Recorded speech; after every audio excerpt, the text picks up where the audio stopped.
What's up, everybody, and welcome.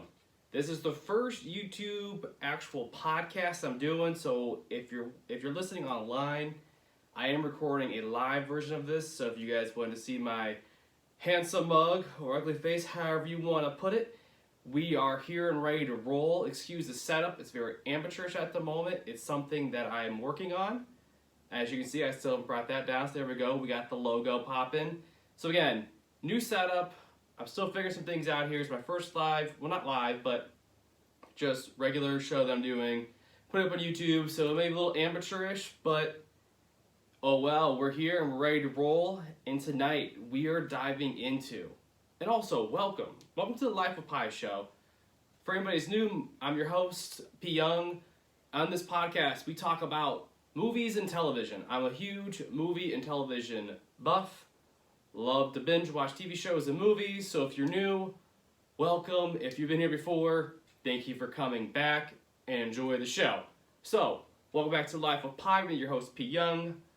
And like I said before, we are going to be discussing movies and television. So tonight, I'll be starting my mini dive into an HBO Max original that I just found a couple weeks ago that I've heard about, which is Tokyo Vice. So anybody who's new, what I like to do is I like to watch these episodes and kind of break them down episode by episode and kind of give you my opinions and my thoughts on them.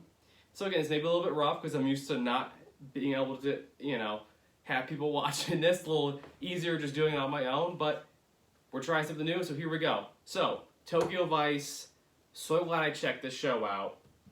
It's got Ken Watanabe and Ansel Elgort. So if I butchered any of those names, I apologize. And throughout this little mini-series I'm doing, I believe there's 7 episodes to this season. So it's just one season right now. So if I butcher any of these Japanese names, I'm hoping not to offend anybody. I apologize. I don't speak Japanese. I'm just trying to pronounce them the best way I can.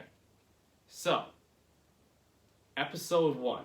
This episode had me hooked instantly. We got our opening scene. We have our main character, Jake Aldenstein. He is an American from Missoula, Missouri. He is an American living in Tokyo. And he's been there at this point for years. Our opening scene shows him and Detective Katagira, played by Ken Watanabe, I forget how to pronounce it, I'm sorry. And it shows them walking into a meeting, fancy looking meeting, because they're both wearing suits and everything, and they sit down. And basically, they get to this meeting and the hosts are already there. And basically, from what we learn is that there is a character named, let's see here, see if I get this name right. It's a Tosabi-san. He's the crime leader of one of the Yakuza, which is like the Japanese mob. I think is kind of how it is. Again, if I'm pronouncing that wrong, I apologize. And so basically they're threatening him about writing a story and saying if he writes it, his life's in danger, not only his life, but his family's life. And then we get a flashback. We go 10 years ago. So what we know is that this has already happened. Everything we're seeing has already happened, which I like. So we get a flashback, I think it's like 1997. And also, this is based off a book. This is based loosely off a book called Tokyo Vice. This guy is a real person, Jake Aldenstein. He really was a crime journalist in Tokyo in the 90s. So, I haven't read the book yet. I'm looking forward to it. Again, some of the stuff I read is based loosely off of it, but again, it's television, so stuff's going to be exaggerated, and it is what it is, So, but overall, great series. So, we flash back, we see him studying on a bus, and then he's running around a couple different places, getting dinner, studying some more, and then we flash forward a little bit, and it shows him showing up to a test. We don't know what the test is actually for. It shows him studying like whether economics and like politics. And they asked him if he takes the test. They're like, hey, this is in Japanese. He's like, I know. And his Japanese in this, I have no idea if it's accurate or if he's pronouncing stuff right. But if he is doing a phenomenal job learning this. And throughout this series, I will warn you guys, if you have seen or haven't seen it, well, obviously if you're watching, then you're seeing my review of it. But one thing I actually didn't mind was all the subtitles. I'm not a big subtitles person, but once in a foreign language, okay. But I like the way they didn't overdo it, but I like the way they kept it kind of authentic with like, there's a lot of Japanese spoken by like all the characters as well as English. And I like the way they transition English to Japanese in the middle of sentences. I actually really enjoy that and like that. So I found it super easy to follow. Super easy to follow with all that. Because again, they jump back and forth, super easy to follow. And so we see that he takes this test, he's freaking out about it, and he finishes early. Which to me, anytime I finish the test early in school, I was like, oh God, did I forget something? Did I not do something? And of course, we see that he forgets to do the back half of the test, which has happened to me and probably to some of you out there watching this. It's a terrifying thought. Your stomach is just in knots and there's nothing you can do about it. And so that we end up going back to his apartment and we see on his wall there's a bunch of clippings. There's like a Yakuza magazine clippings all over the place of like 2 or 3 different guys. And so, I'm sorry, I skipped over a part. He's walking home from the test and everything, and he passes by like some restaurant or nightclub and sees a couple Japanese guys getting out of a vehicle, and they're very well dressed, look kind of dangerous looking, sunglasses at night, that kind of thing. He looks at him too long, and the one guy kind of gives him the head nod, like, get out of here. He's like, all right, see ya, sorry, kind of thing. And we'll go back to his place, and we see that some of the guys he's looking at or saw were in like these magazines that he bought on the way home. They're like almost like fan magazines of like the Japanese mob is what I'm gonna call it, I guess. Is kind of what it is. Or crime families. Or syndicates, whatever you want to call it. And so basically these people write about them and think these people are great people, and there's like stories about them and their rankings and what they look like and everything. And he has clippings everywhere. And then we find out about 2-3 minutes later, he's actually was taking a test to get in to write for the newspaper. So let me get this newspaper name right, because I don't want to screw this up for you guys. Let's see here. Yeah, I didn't write the newspaper down. That's my bad. But yeah, it's the biggest newspaper in Tokyo. Then they said there's 12 million readers a day. And this guy, they actually hire him. He's the first American ever to work for this newspaper. So he's automatically an outsider, and they call him names referring to him. I won't say it because I don't know if it's over a line or not, so I won't say what they call him. So basically, like, people don't take him serious. His boss trying to tell him, the rules still apply to you. Just because you're American, there's no different rules for you. His boss's boss doesn't think he should be in the room because he's an American, thinks he's lost. And he actually ends up going out partying after they get hired. He gets put in the police beat, so everybody starts. So he goes out partying with some of his buddies, and they give him a hard time, and he kind of finds out that, like, everybody that's been there for a while, like, their life is the newspaper. And then, of course, the next morning, we flash forward to the next morning, and we got a dude dead on the bridge. Sword in his gut, 2 or 3 stab wounds, defensive wounds, and, of course, Jake is there. Jake Allstein is there.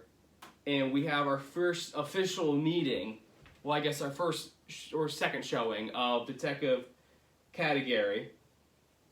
And so Jake goes back to the office. There's a press conference. And basically the Japanese police department give the newspaper very little. Very little. They won't say it's a murder. They just said a crime has happened. And they won't give them any details. And so Jake ends up actually being there to he sees Detective Miyamoto, who's another main character in the show. Great character. Excuse me. And again, like I said, please don't give me any information. And so Jake's given his first assignment, which is this story. His job is to basically write what the police said happened. So what does this guy do? Does the complete opposite, which I love. He's like, screw that. And so he gets in trouble, of course, and they tell him to rewrite it. He goes off, tracks down his information of this guy. We find out he's in a lot of debt. And he actually goes to this guy's house, and he sees this logo of a loan company. And he actually sketches it down, writes down the address, and he goes to this place and finds out there's nothing there. Like, the building's just empty. The building doesn't exist, which is really fishy. And of course, he tells his boss this. The boss, his boss, doesn't want to hear it. Just tells him, you write the story you're supposed to write. You don't get to decide what is written. You don't write anything the police don't tell you can't write. So basically, the newspaper is controlled by the police department in a sense. There's no like real freedom of speech there. It's the kind of sense that I got. So, Jake goes out of his way. He goes and tries to befriend Miyamoto. Again, I apologize if I'm messing up these names pretty bad. They're difficult names for me to pronounce. I apologize. Anyways, so introduces himself to Miyamoto, and basically tries to befriend him so he can get information, so he can be like a source for him with the police department, have like inside information and whatnot. And so basically, Miyamoto takes him to a hostess club because a guy stops him in the streets about somebody owes him money and stuff. So they're like, let's go to the hostess club, and you can help me pick up girls and buy me dinner, and then we'll discuss stuff. And so Jake gets there. I think it looks like he's new to this, and I didn't know what hostess club was, guys. I didn't know this is a thing anywhere. Apparently it's a real thing over in Japan, which is okay, cool, whatever. It's for males, and there's one for males, one for females. Basically, you pay for these girls, these like beautiful girls, women, or men, if you go to the right one. And they come and they spend time with you, and they're your companion for the night. But basically, we're introduced to another character named Samantha, who Jake oversees singing, and that says she's beautiful and she's American, talks to her. Basically, she goes, the way this works is, the more you buy, the longer I chat. And so he doesn't have any more money because he just started a new job, and they're not paying him very much because he's, low man on the totem pole. And so we're introduced to Samantha, another main character. And I also forgot to mention, we do meet Soto, who is another huge main character in this show. So Miyamoto basically takes her to, and so after we meet Samantha and Soto, he leaves and they go to I'm guessing it's a strip club. I'm not really sure. They don't really define it, I guess, unless I just missed it again or something. So Miyamoto takes Jake to the strip club, and basically Jake's trying to get information out of him, and he tells him there's no murders. There's no murder in Japan ever. And Jake's like, what are you talking about? He goes, there's no murder. He goes, the only way there's murder here is if a witness comes forward saying they saw a murder, which doesn't happen because of the Yakuza. And so, basically, Jake's just like, what are we doing here then? Sorry, guys, I'm going to check stuff from time to time here on the screen. I got it hot wired over here. And so, while they're there at the club, Detective Miyamoto gets a page, says work, and so Jake goes basically follows him to wherever they're at, and they see a man standing in the street covered in gasoline, and the guy lights himself on fire in front of everybody and dies. It's a really kind of cool. It's not, I wouldn't say cool, but it's a graphic scene. But the way they did it was kind of cool. Obviously the fire's fake, but it was a cool looking scene, I guess is the best way to put it, without sounding inhumane. And then Jake ends up finding, he finds the same logo on basically a cigarette or a lighter package of the same loan company that he found at the dead guy that was stabbed on the bridge. And so basically Jake decides he needs to go out and buy some information. So he goes to some kind of police station or something, like the files department, and basically buys the original copy of the police report from the guy running the front desk with a little bit of booze, and it looks like food. And so he ends up going to the widow's house and talking to her, and she's like, why did he kill himself? She goes, because of the shame, if you're in debt, you're in shame, you're a man, can't protect your family. Very, it's a cultural thing, I guess, is the gist I got. And she tells him it's all about the debt he was in, and that she plays some audio recordings of the Yakuza calling them day and night. The calls just were nonstop harassment, which basically drove him to kill himself. And once the money couldn't be collected, they stopped calling. Of course, this is a shock to him. He can't believe this is happening. And then he goes back to his boss again, saying like, look, these two things are connected. The same logo is at two different crime scenes within like hours of each other. To me, that's no coincidence at all, guys. That's no coincidence. Of course, this guy seems like he's a sharp dude. And so, excuse me. And of course, yeah, so the harassment phone calls, yeah. So then we flash over to Soto, and he's there with some other like Yakuza members, and there's like a whole ritual happening about members being moved up in the rankings, I'm assuming. Is basically what is happening. I don't really know, because I don't know that culture that well, so I won't pretend like I do. And then basically flip back over to Jake going back to the crime scene for a second time, and he sees a vision of the man dousing himself in fire and lighting himself on fire, and then it's kind of the end of the episode. So I said a lot of the highlights there, guys. A lot happened in this first episode, and honestly, I was hooked after one episode. I very much enjoyed the series. I've watched it through twice already, and I'll watch it again as I kind of do these. So I know it's kind of a quick video. I'm talking a little faster than normal because I'm a little nervous doing this on the video way, the YouTube way this way. So the next one will probably be a little bit longer because there's a lot more happening as we keep going on, and I'll hit more and more as we keep going. So hope you guys enjoyed this version of it, and thank you guys who are just listening on your headphones or in your car.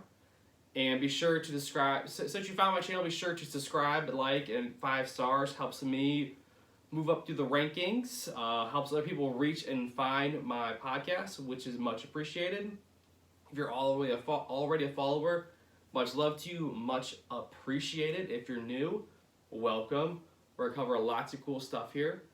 Yeah, and that's all I got for you guys tonight. So I want to thank you guys all again for joining me. And as always, I hope you've enjoyed your slice of pie. Talk to y'all next time.